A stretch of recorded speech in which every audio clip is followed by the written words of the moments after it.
अस्सलाम वालेकुम जी। Fundamental of physics Halliday Resnick Walker का 10th एडिशन है। Motion in a 2 and 3 dimension chapter 4 चल रहा है। प्रॉब्लम नंबर 36 है। वो कहता है टेनिस का मैच है, प्लेयर ने सर्व की, उसकी इनिशियल वेलोसिटी थी 23.6। अब वो सेंटर ऑफ द बॉल जब लीव करेगा हॉरिजॉन्टली 2.37 मीटर की हाइट पे होगा कोर्ट की सरफेस से। नेट कितनी दूर है? 12 मीटर की दूरी पे है। नेट कितना ऊंचा लगा हुआ है? 0.9 मीटर ऊंचा लगा हुआ है। वो कहता है बॉल जब नेट के पास पहुंचती है, does the ball clear it? क्या बॉल इसको क्लियरली क्रॉस कर जाती है? What is the distance between centre and top of the net, यानी एच पूछा जा रहा है ये वाला।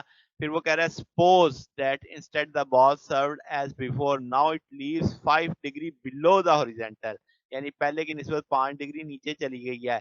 क्या बॉल नेट तक पहुंचेगी? Does the ball clear it? क्या बॉल उस सूरत में नेट को क्रॉस कर जाएगी? और अब उस सूरत में डिस्टेंस बताओ बॉल का और नेट का, यानी इस वक्त नई सिचुएशन में जब 5 डिग्री होगा। तो दो हिस्से हैं सवाल के। तो पहले हम कहेंगे वी नॉट पता है, थीटा शुरू में 0 है, हॉरिजेंटली का वर्ड आ गया था कि हॉरिजेंटली हमने उसे किया है। तो अब आपके पास हम कहेंगे इसके दो कंपोनेंट होंगे, एक्स कंपोनेंट वाई कंपोनेंट। यहाँ से ओरिजेंटल रेंज अगर मैं निकालता हूँ तो आप कहेंगे यहाँ से टी बराबर आ जाएगा x over v naught cos theta, तो 0.508 इतना टाइम लगेगा। अब इस मोमेंट पे बॉल की हाइट निकालनी हो तो इससे निकाली जा सकती है। तो मैं लिखूंगा y माइनस वाई नॉट, इब्तदाई हाइट आपके पास 2.3 है, यहाँ से अब मुझे हाइट पता लग जाएगी। तो 2.37, ये 237 लिखा गया, 2.37 है। तो आपके पास 2.37 है, आपके पास वी नॉट साइन थीटा की वैल्यूज पता है।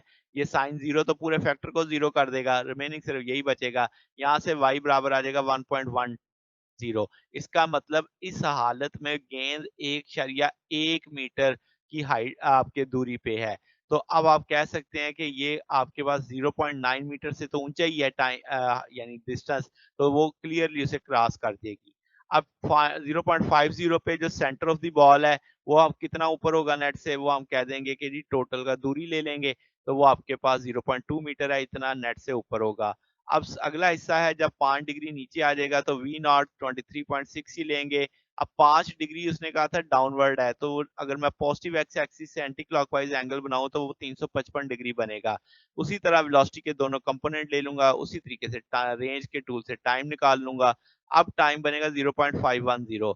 अब आपने देखना है कि बॉल की हाइट कितनी है, तो आप कहेंगे वाई के टूल ले लेंगे, ग्राउंड से उसकी हाइट देखेंगे, तो उसी तरीके से ये वैल्यूज लग गई। अब यहाँ पे भी आपके पास सिचुएशन इसी तरीके से हम सॉल्व करेंगे कि भाई अब आपने वाई वी नॉट की वैल्यू डाल दी, वी नॉट साइन थीटा की वैल्यू डाल दी, माइनस हाफ जी टी की वैल्यू डाल दी, तो ये सारे को सॉल्व करेंगे 0.40। अब इसका मतलब वो नेट को तो क्लियर नहीं करेगा। अब जब टाइम 0.50 होगा तो उसकी हाइट हो जाएगी 0.86, तो जबकि वो हमारे पास 0.9 है, तो इसका मतलब वो उसके साथ कोलाइड कर जाएगा, नेट में नेट को क्रॉस नहीं कर सकेगा।